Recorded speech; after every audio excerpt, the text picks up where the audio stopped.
The baptismal certificate arrived on my 25th birthday, and I watched my mother's face drain of color as she read the name printed in elegant calligraphy, Catherine Elizabeth Thornwood. Not Sarah. Not Sarah Chen, the name she'd given me. Not even Sarah Thornwood, which would have at least acknowledged my father's heritage. Catherine Elizabeth Thornwood, my grandmother's name, my real grandmother, the one they'd forbidden me from seeing since I was 8 years old. "What is this?" My mother's voice cracked like thin ice. "What have you done?" I smiled, taking a slow sip of the expensive champagne I'd bought with my first corporate bonus. "Oh, didn't I mention? I was baptized last year." Must have slipped my mind. My father snatched the certificate from her trembling hands, his face turning an alarming shade of purple. "This is impossible. You can't change your name without our permission." "Actually, Father, I was 24. I can do whatever I want." I set down my glass with deliberate care. And I wanted to honor the only family member who ever actually loved me. The irony wasn't lost on me. In my previous life, I died at 24, clutching that same baptismal certificate in a hospice bed alone while my parents attended my younger brother David's engagement party. I'd spent my final hours wondering why I'd never been enough, why I'd wasted my life trying to earn love from people incapable of giving it. But then I'd opened my eyes on my 18th birthday, 6 years in the past, with every painful memory intact. This time, things would be different. Let me take you back to the beginning, or rather, the beginning of the end of my first life. I was born Sarah Chen to Margaret Chen and Richard Thornwood, a marriage that should never have happened. My mother, a first-generation Chinese immigrant, married my father, heir to the Thornwood pharmaceutical fortune, in what his family considered a catastrophic mistake. When I came along, I was living proof of that mistake. Too Asian for the Thornwoods, too white for the Chens, and not enough of anything for my own parents. My earliest memory is of my mother's mother, Po, holding me and crying. I must have been 3. I didn't understand the words, but I understood the grief. She was mourning me while I was still alive, mourning the life I would have in a family divided by its own prejudices. My father's mother, Catherine Thornwood, was different. She would sneak me away for tea parties in her conservatory, teaching me about art and literature and telling me I was special. She was the only one who looked at me and saw a person, not a problem. When I was 8, my father's siblings staged an intervention. Catherine was undermining the family by showing me favoritism, they said. She was filling my head with ideas above my station.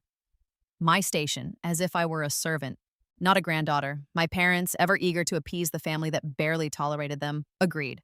I was forbidden from seeing Catherine. She tried to fight it, hired lawyers, but my parents had custody. She sent letters that my mother burned, gifts that never reached me. When I was 13, I learned she'd died, and my parents didn't even tell me until after the funeral. "We didn't want to upset you during exams," my mother had said, as if exams mattered more than saying goodbye to the only person who'd ever truly loved me. 2 years later, David was born. My brother, the second chance. Where I had been too much of both worlds and not enough of either, David was perfect. He had my mother's straight black hair and delicate features, softened by my father's lighter coloring. He could pass in both worlds, and my parents doted on him accordingly. I became the built-in babysitter, the homework helper, the one who gave up her college fund so David could go to private school. It was always temporary, they said. They'd pay me back. They never did. By the time I was 20, I was working 2 jobs to afford community college while living at home and still expected to care for David whenever my parents wanted to travel or go out. I had no social life, no prospects, no future. Just an ever-growing well of resentment and the fading hope that someday, somehow, they'd see me. At 22, I was diagnosed with cancer. Aggressive, late stage. The symptoms I'd been ignoring for months, the fatigue I'd attributed to overwork, the pain I dismissed as stress, turned out to be a death sentence. My parents were sympathetic for about a week. Then David got accepted to Harvard, and I became an inconvenience again. I was 24, in hospice care, when the nurse told me gently that my family wouldn't be visiting. There was an important party they couldn't miss. I'd lain there, unable to move, barely able to breathe, thinking about Catherine, wondering what my life might have been if she'd been allowed to stay in it. I'd recently discovered she'd left me her entire estate in her will, but my parents had challenged it, claiming I'd been too young to have a real relationship with her. They'd won. David's private school had been paid for with my inheritance. With my last conscious thought, I wished for a second chance, just one more opportunity to make different choices. And then I woke up on my 18th birthday, 6 years before my death, with every memory of my previous life burning in my mind. The disorientation lasted for days. I would reach for my phone and see photos I didn't remember taking, messages from friends I'd lost touch with years ago, in a future that hadn't happened yet. David was only 3, gap-toothed and innocent, not yet the entitled teenager I remembered. But what truly confirmed this wasn't a dream or a delusion was the conversation I overheard 3 days after my rebirth. I was coming downstairs when I heard my mother's voice from the kitchen, sharp with irritation. "She's 18 now, Richard. We need to sit her down and make the expectations clear.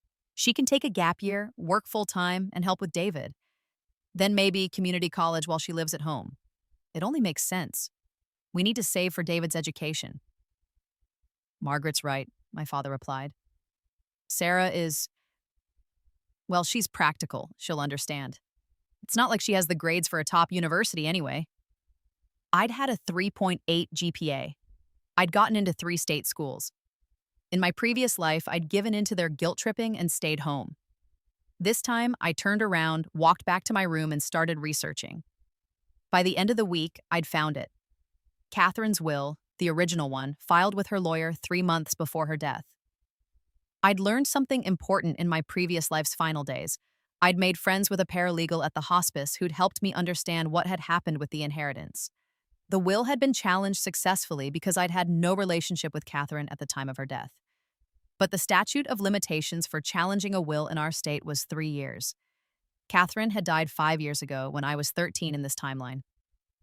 My parents had challenged and won during my first life when I was 19, still within the window. But in this timeline, that window would close in 1 month. I contacted Catherine's lawyer directly. Turns out he'd been waiting for me to turn 18 per Catherine's instructions. She'd anticipated the interference, had written me letters to be delivered on my 18th birthday explaining everything, letters my parents had intercepted. The lawyer, Mr. Bernard Chen, no relation to my mother, but the coincidence made me smile, was thrilled to hear from me. Within 2 weeks, we'd filed a motion to enforce the original will. My parents couldn't challenge it. Too much time had passed. Catherine had left me everything, her house, her art collection, and a trust fund worth $3.2 million. When the news hit my parents, I was already enrolled at Columbia University with a full financial aid package I didn't need but had applied for anyway. I wanted them to know I'd done it on my own. My father tried to argue that as my parent, he should manage the trust until I was 21. Mr. Chen shut that down immediately. The trust had been set up with him as executor, and I gained full control at 18. I moved out the day I turned 18 and a half, taking only what I'd paid for myself. I left behind every gift they'd ever given me, which wasn't much. My mother cried. My father raged. David, only 3 and confused, asked why I was leaving. I knelt down and told him, "Because I deserve to be somewhere I'm loved, and this isn't it." The next 3 years were a blur of healing and planning. I threw myself into college, joined clubs, made real friends who chose to spend time with me. I got therapy, lots of therapy, working through the trauma of 2 lifetimes of parental rejection. But I never forgot, and I never forgave. My parents tried to reconcile, of course, not because they missed me, but because they wanted access to my money. The letters started arriving in my 2nd semester. "We're so proud of you. We always knew you'd do great things. Family is forever." I returned every letter unopened. They tried showing up at my dorm. I had campus security escort them away. They tried guilt-tripping through relatives. I blocked everyone who tried to play mediator. The only one I felt bad for was David. He was innocent in all this, a child who didn't understand why his sister had vanished. I sent him birthday cards and gifts, channeled through Mr. Chen to avoid giving my parents my address. I wanted him to know I didn't blame him.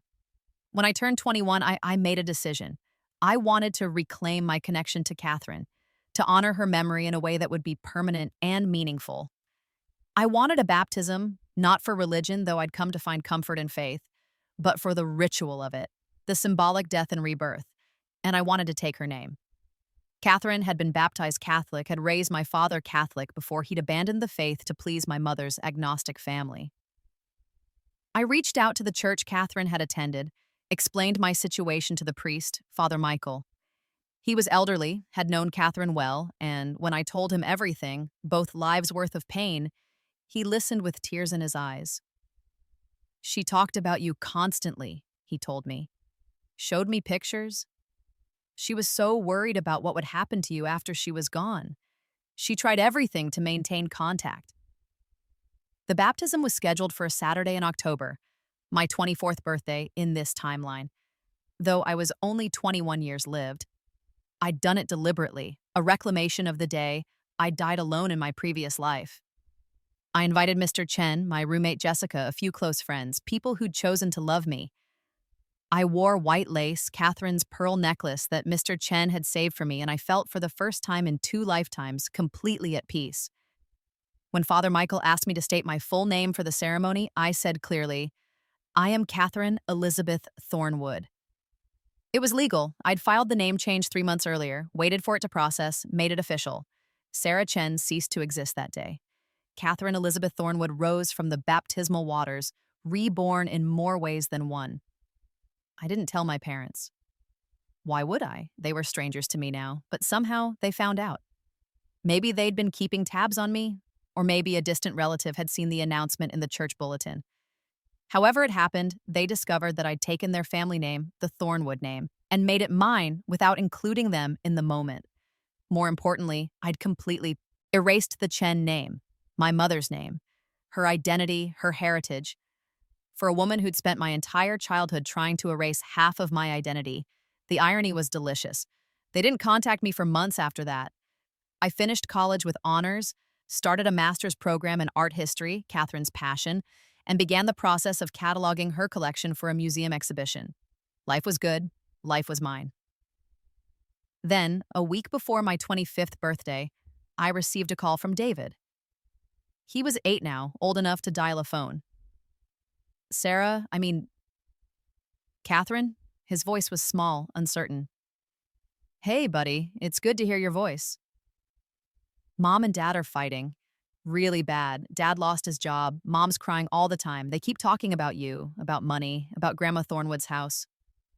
He paused. Are you ever coming back? My heart clenched. David, are you safe? Are they taking care of you? Yeah, I guess, but they're sad and angry. They say you stole from them. I didn't steal anything. Grandma left her things to me because she loved me, that's all. They say you're not part of the family anymore. They say you changed your name to hurt them. I changed my name to honor someone who loved me. That's different. I took a breath. David, I'm always here for you, okay? You can call me anytime. But your parents and we're not going to be close. That's not your fault. It's not because of you. I miss you, he whispered. I miss you too, buddy. After we hung up, I sat for a long time, thinking. In my previous life, I'd died before David was old enough to really know me. In this life, I'd left when he was 3. He had vague memories at best, yet he was reaching out. Maybe there was hope for him at least. As for my parents, their financial troubles gave me no satisfaction. I'd taken nothing from them, except what was always mine. If Richard had lost his job, that was his own doing. If they were struggling, well, they'd have $3.2 million if they hadn't challenged Catherine's will in my previous life, stealing what she'd meant for me to use for David's care too. Yes, Catherine's will had included provisions for David's education to be managed by me. That's what my parents couldn't stand, that they'd have to go through me, acknowledge me, treat me with respect to access funds for their golden child. They'd chosen pride over practicality, and now they were paying for it. I decided to send them an invitation to my 25th birthday party. Not an olive branch, a reminder.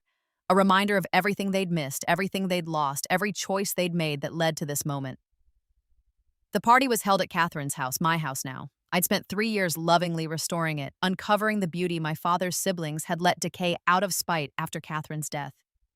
The conservatory where she'd held our tea parties gleamed with fresh glass and flowering plants.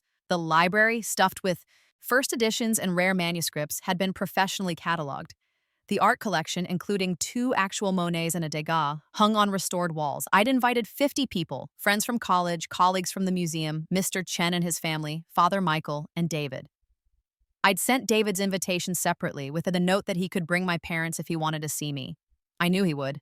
He was 8 and desperately wanted his family whole, even if that family had never really been whole to begin with. They arrived exactly at 7, the time printed on the invitation. I watched from the second-floor window as they climbed out of their aging Honda, quite a step down from the Mercedes they'd driven in my previous life, the one paid for with my inheritance. My mother looked older, harder. My father had gained weight and lost hair. David held both their hands, looking nervous and excited in equal measure. I descended the stairs as Jessica opened the door.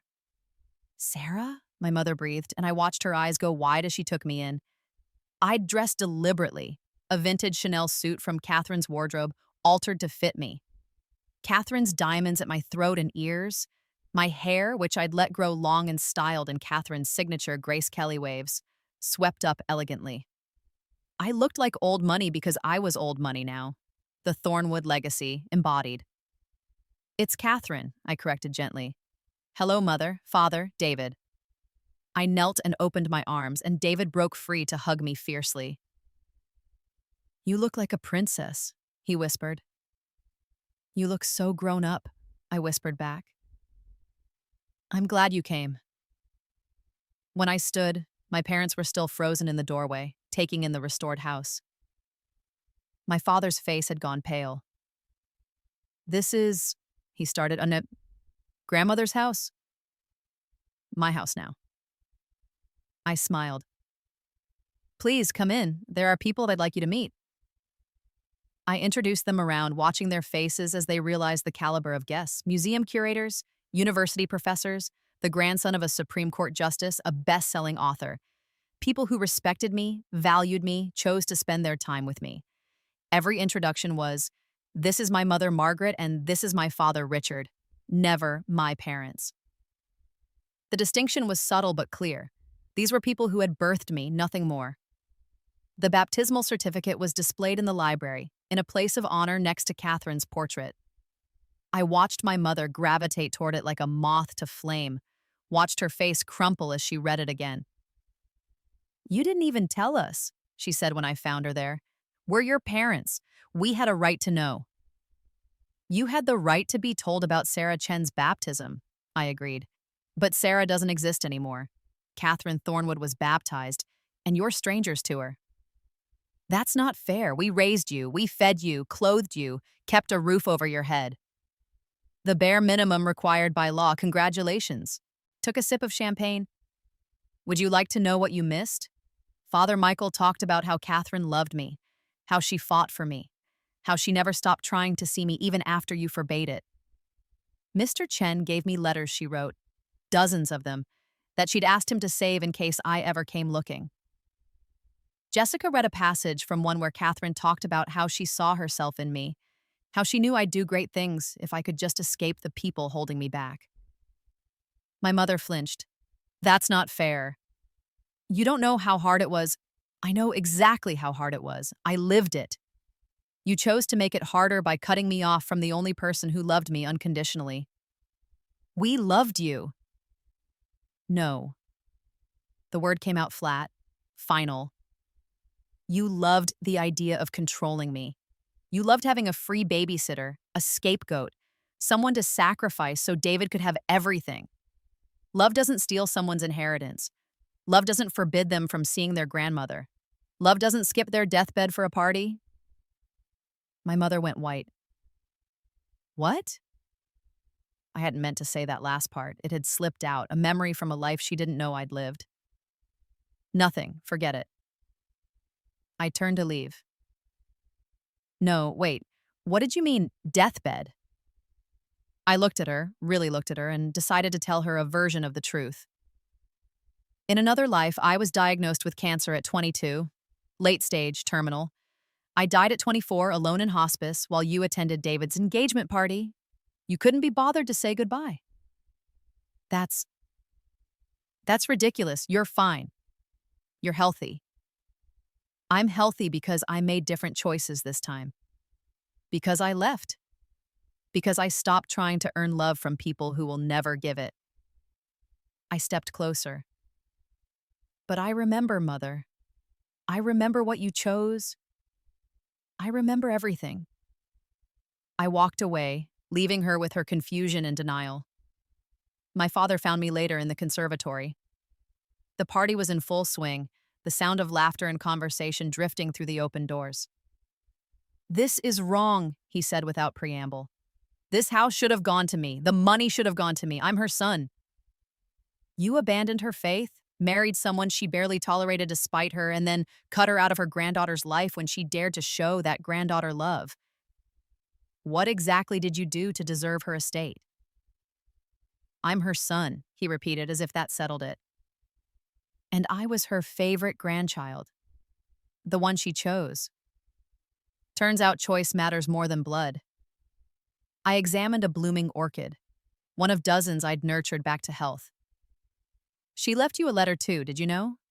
Mr. Chen gave it to me. Would you like to know what it said?"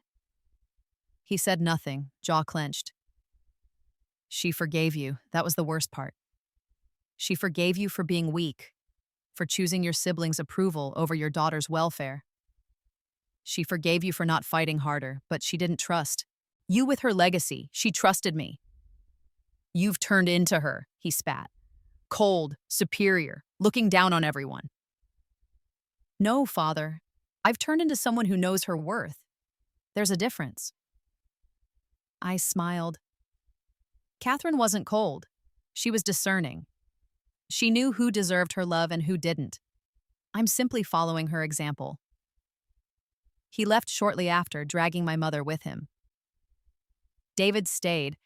I'd arranged for Mr. Chen to drive him home later, and I spent the rest of the evening teaching him about the art collection, watching his eyes light up with wonder at the stories behind each piece.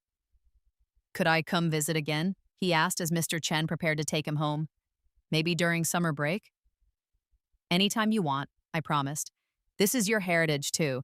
Just because your parents chose to turn their backs on it doesn't mean you have to." After everyone left, Jessica helped me clean up, humming happily. "That was intense," she said. "Your mom looked like she'd seen a ghost." "Maybe she did," I replied. "The ghost of the daughter she could have had if she'd chosen differently." That night, I stood in the conservatory, Catherine's favorite room, now mine, and raised a glass to her portrait. "Thank you," I whispered, "for seeing me, for fighting for me, for making sure I'd have a way out." The house settled around me with contented creaks, and I swear I felt a warmth in the air, a sense of approval. The aftermath wasn't immediate. Change rarely is. My parents tried a few more times to reconcile, to guilt me into sharing the wealth.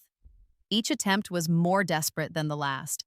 I documented everything, Mr. Chen's advice in case they tried to sue for emotional distress or some other nonsense.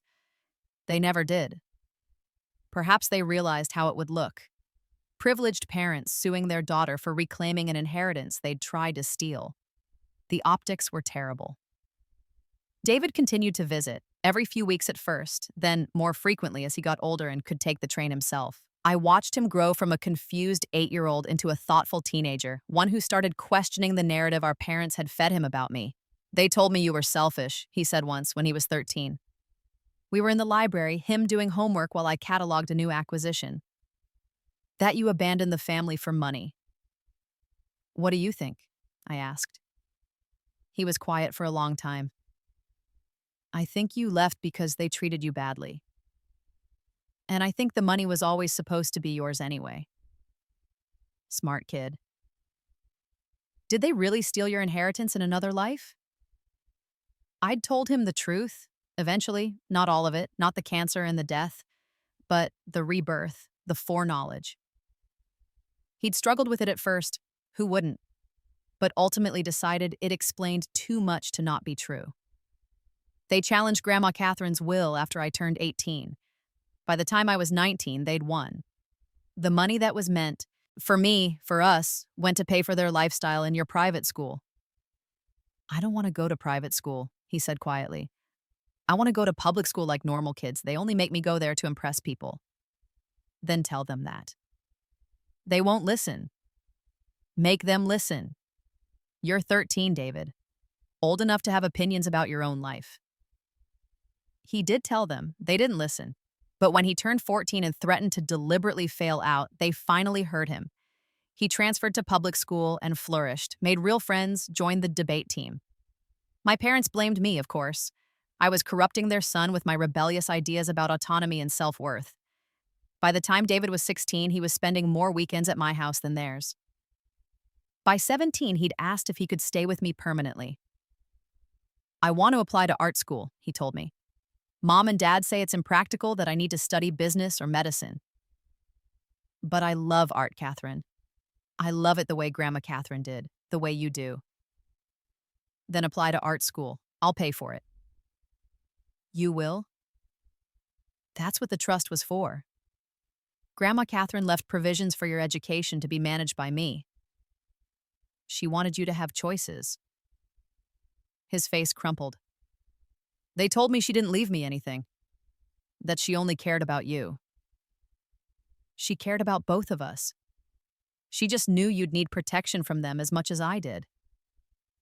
When my parents found out I'd been funding David's applications to art schools behind their backs, using money that was always meant for him, they exploded. Threatened legal action. Threatened to cut David off completely. David moved in with me the next day, suitcases and all. They said I have to choose, he told me, tears streaming down his face. Them or you, the family or the traitor. And what did you choose? I chose you. I chose someone who actually listens to me, who wants me to be happy instead of impressive. He wiped his eyes angrily. Is that wrong? Am I a bad son? You're not a bad son. You're just growing up and realizing that blood doesn't excuse abuse. I hugged him tightly.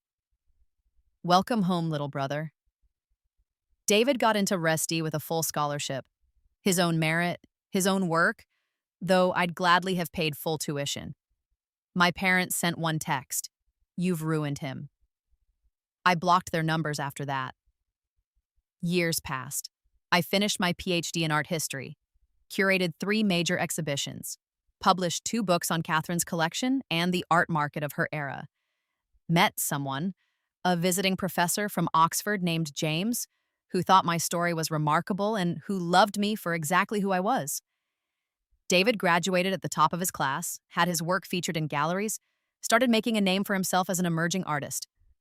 We were happy, we were free, and our parents, last I heard through mutual acquaintances, were bitter. My father never found another job at his previous level. My mother developed health problems, stress-related. They lived in a modest apartment now, their social standing long since evaporated. They'd had opportunities to change, dozens of them over the years. They could have apologized, could have respected boundaries, could have tried to build actual relationships with their children instead of viewing us as possessions or investments. They chose pride, they chose resentment, they chose to be victims of their own cruelty. On my 30th birthday, I held another party, smaller this time, more intimate. David brought his girlfriend. James's family flew in from England. Mr. Chen came with his granddaughter, who was studying law and wanted to specialize in estate planning. Inspired by my case, she told me shyly. Father Michael gave a toast, talking about rebirth and redemption, about how God gives us opportunities to choose love even when the world chooses cruelty. Afterward, David pulled me aside. I got a letter from Mom, he said. She wants to meet, says she's changed, that Dad's in therapy, that they want to make amends. What do you want to do? I don't know. Part of me wants to believe her. Part of me knows better. He looked at me with Catherine's eyes. We both had them, that particular shade of green that marked us as Thornwood descendants. What would you do? I thought about it, thought about 2 lifetimes of pain, of choosing forgiveness versus justice, of whether people can really change. I'd say that changed behavior is the only apology that matters. If they want to make amends, they need to demonstrate it through actions, not words, and those actions need to happen without any expectation of reconciliation or reward. So, let them try but don't trust them? Basically, protect yourself, but Don't close the door completely if you don't want to. I squeezed his shoulder. I closed my door because I needed to heal, and I don't regret it. But you're not me. You get to make your own choices. He met with them eventually. It didn't go well. They wanted instant forgiveness, immediate access to our lives, to be grandparents to the children we might someday have. They hadn't changed. They'd just gotten older and lonelier.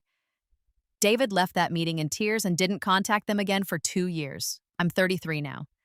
James and I are married, living in Catherine's house, planning to start a family. David is engaged to the girl from RISD, both of them thriving as artists. The house has been photographed for Architectural Digest. The art collection brings in steady income from loans to museums. I teach part-time at Columbia and consult on estate planning for families trying to avoid the kind of inheritance battles that nearly destroyed mine. Last month, I received a letter. Not from my parents, they'd stopped trying years ago, but from an aunt I barely remembered. My father's sister, one of the ones who'd campaigned to keep me away from Catherine. She was dying. Cancer? She wanted to apologize for her part in separating us, for not seeing what her interference had cost. She wanted me to know that Catherine had never stopped loving me, never stopped fighting, and that watching me reclaim the Thornwood legacy had been a source of enormous guilt for her. You deserved better, she wrote. You deserved everything she wanted to give you. I'm sorry I helped take that away. I'm sorry I didn't protect you, and I'm proud of who you've become, even though I have no right to be. I wrote back, told her I forgave her because, unlike my parents, she'd actually acknowledged the harm and expressed genuine remorse without expecting anything in return. She died 2 weeks later, left me a small collection of letters Catherine had written her over the years, letters about me, about her hopes for my future, about her fears for what would happen when she was gone. I read them all, crying, laughing, grieving for the relationship we'd been robbed of, but grateful for the legacy she'd managed to preserve despite everything. In one letter, written a month before she died, Catherine had written, "Sarah doesn't know it yet, but she's stronger than all of them combined. When she figures that out, when she stops trying to earn love from people who don't know how to give it, she's going to be unstoppable.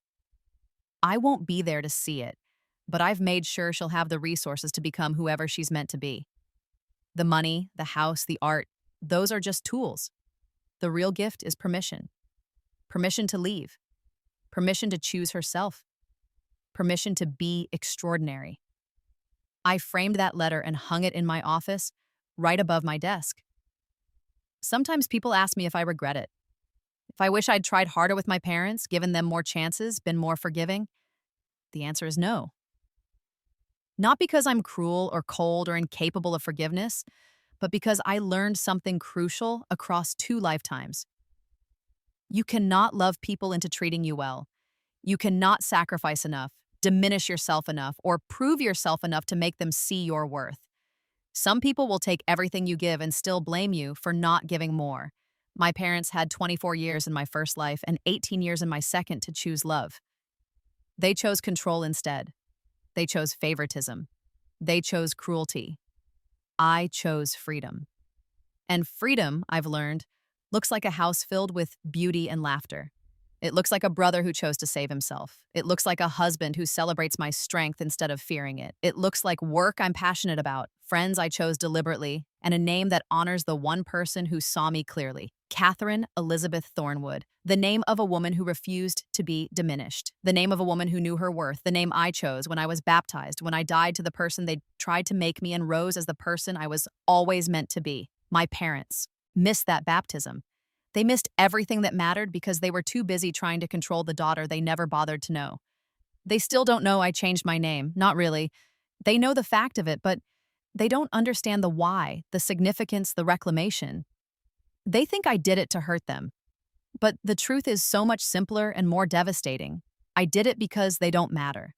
They stopped mattering the moment I realized I was going to be okay without them. Better than okay. Extraordinary. Just like Catherine always knew I would be. Last week, I took David to Catherine's grave. We brought flowers, expensive ones, the kind she loved. We told her about our lives, about the house and the art collection and everything we'd built with the foundation she'd given us. "Do you think she knows?" David asked. "Do you think she can see what we've become?" "I think she knew all along," I replied. "That's why she fought so hard." That's why she made sure we'd have a way out. We stood there for a long time, two Thornwood descendants, paying respects to the matriarch who'd saved us by dying, or rather, by ensuring that her death wouldn't leave us helpless. As we walked back to the car, David said quietly, "I'm going to do the same thing, When I have kids, I'm going to make sure they know they're loved unconditionally, that they don't have to earn it. And if anyone tries to hurt them, I'm going to protect them, the way Grandma tried to protect you." "The way we'll protect each other," I corrected.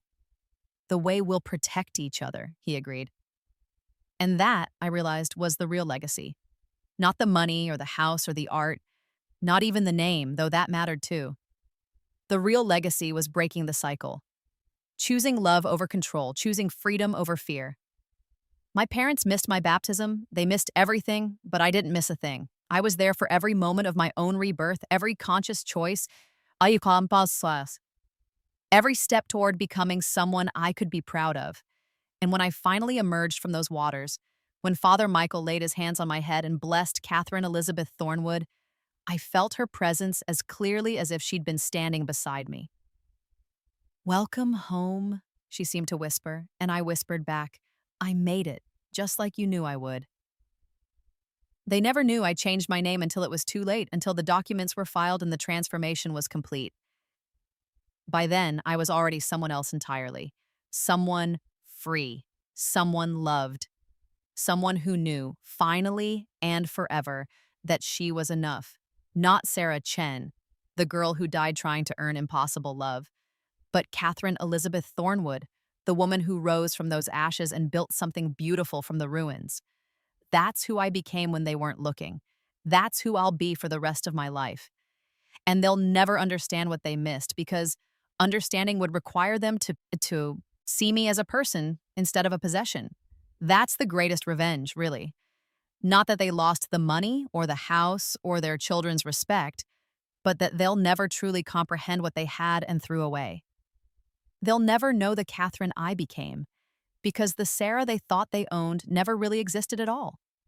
She was always Catherine, just waiting for permission to emerge. And when she finally did, she was glorious.